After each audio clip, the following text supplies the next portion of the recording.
एक बार की बात है कि रविदास अपनी दुकान पर जूते बना रहे थे। संत रविदास चर्मकार थे।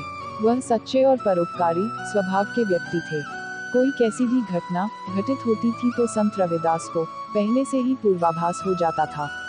एक दिन एक आदमी उनके पास पहुंचा और बोला, रविदास, मेरा जूता फट गया है, इसकी मरम्मत कर दे। रविदास जो काम कर रहे थे उसे छोड़कर उस आदमी का जूता ठीक करने लगे। अचानक रविदास ने जूता की मरम्मत का काम छोड़कर उनकी दुकान के आगे से एक गंदे पानी की नाली बहती थी। वो उसमें घुसकर उस नाली में से दोनों हाथों से पानी उलीचने लगे। जो आदमी अपना जूता ठीक कराने के लिए आया था, वो रविदास के द्वारा की गई इस तरह की हरकत को देखकर रविदास से बोला, अरे तेरा दिमाग तो खराब नहीं हो गया? तू मेरा काम छोड़कर इस गंदी नाली से पानी को फेंकने में लगा हुआ है।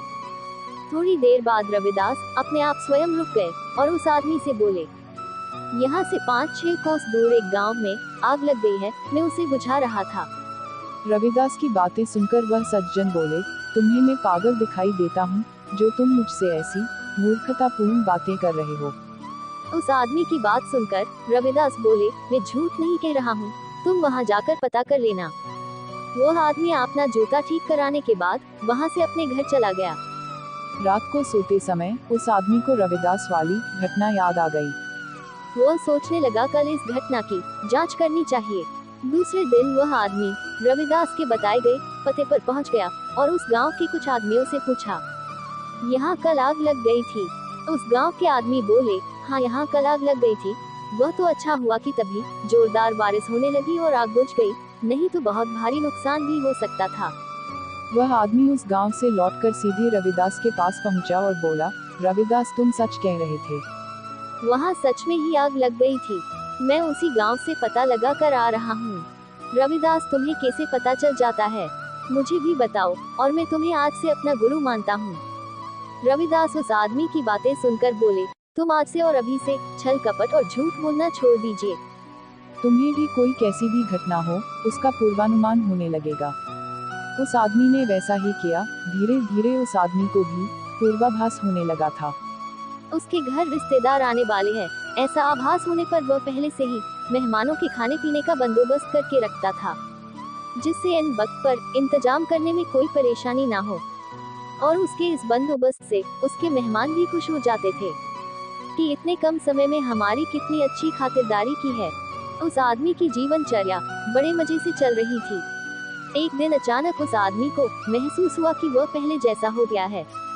उसे अब कोई पूर्वाभास नहीं हो रहा था।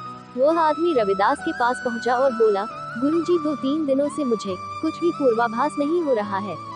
उस आदमी की बातें सुनकर रविदास बोले, तुमने झूठ बोला है। वह आदमी बोला, नहीं गुरुजी, मैंने कोई झूठ नहीं बोला।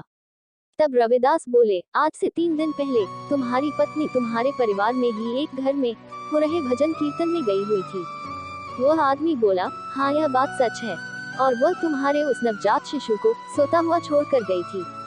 वह आदमी बोला, हाँ, यह बात भी सच है।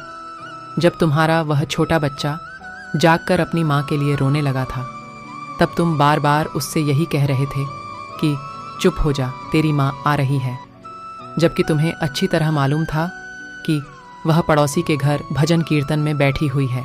रविदास की बातें सुनकर उस आदमी को अपनी गलती का एहसास हो गया था। वह आदमी रविदास से बोला, क्या अब दोबारा से मुझे पहले की तरह हर बात का पूर्वानुमान होने लगेगा? रविदास बोले, नहीं, अब नहीं होगा, ऐसा एक बार ही होता है। रविदास की बातें सुनकर वह आदमी अपने घर चला गया। कैसी लगी यह कहानी? कहानी सुनने के लिए धन्यवाद।